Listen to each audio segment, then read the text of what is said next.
businesses to sustain your needs. One such place was the Skipper's Wheel, the solitary restaurant that kept regular hours all year, weather permitting. The diner-style eatery served all-day breakfast and sported a fisherman's theme of boat wheels, fishing net, and old-time pictures of sailors strewn on the walls as haphazardly as if someone had just thrown them up to see where they'd stick. It boasted the narrowest storefront on Harbor Street, but was deep enough to hold a long Formica counter with vinyl-covered stools and more tables than you'd think could fit. She found Meg and Dahlia at a table in the back, and their smiles warmed her as she shed her coat and traded greetings.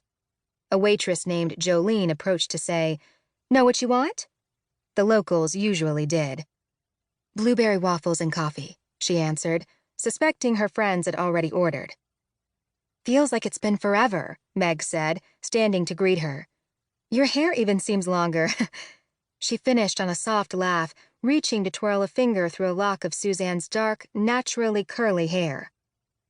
"I've missed you so much," Suzanne said in reply. At 39, Meg was only a year older than her, and the two had instantly clicked upon meeting, becoming close friends. But Meg and her live-in boyfriend, Seth, had been away visiting family before Christmas. And since then, well, heartbreak and hibernation. "Why didn't you come for New Year's Eve?" Meg asked, chestnut hair falling loose and wavy around her shoulders. She was perhaps the most sensible, even-keeled friend Suzanne had ever possessed. Suzanne pursed her lips, scrunched her nose. "I was in a funk."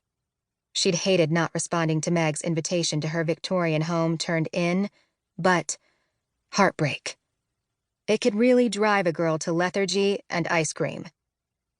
"And just how is that funk going?" Dahlia asked. Their older friend sported silver hair and a hippie style, today expressed by a brightly hued sweater and tiny purple-lensed spectacles. "Still funky as ever," Suzanne confessed dryly. "Sounds like we're in need of a serious catch-up," Meg said, reaching across the table to squeeze her hand. Funny how much one small touch could do, especially when there had, lately, been so few. Suzanne nodded. "I have a lot to tell you." She blew out a heavy breath and tried to smile, tried to be a friend even as she needed a friend. "And I want to hear all about your holidays and everything I've missed." At this, Meg smiled widely. "I do have some big news.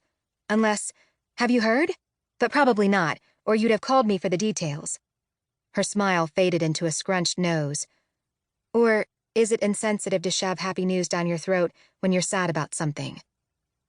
That was Meg, always concerned for other people, always seeking a middle ground even if it came at her expense.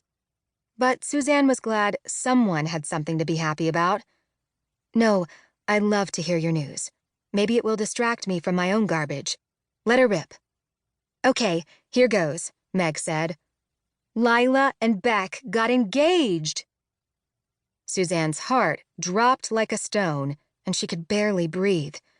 She tried to hide her reaction, but from Meg's expression, knew it was written all over her face. "What's wrong?" Meg asked. Suzanne switched her glance from Meg to Dahlia and back again. Dahlia knew full well what was wrong. She'd been in on every heart-wrenching bit of it while Meg was away. And Dahlia surely already knew Meg's news and just hadn't had the heart to break it to Suzanne. Nor to break it to Meg why her younger sister's engagement wasn't good news for everyone. "A funny thing happened while you were in Pennsylvania," Suzanne said to Meg now. She'd been planning to tell her anyway, of course, just under slightly less embarrassing, painful circumstances.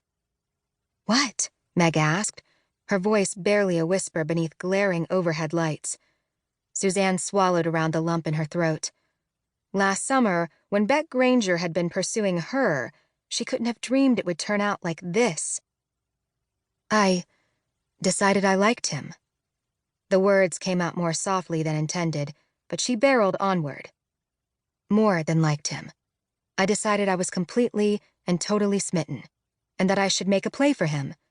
And when that didn't work, rather than take the hint, I somehow convinced myself I should throw myself at him. Because Suddenly he was the one.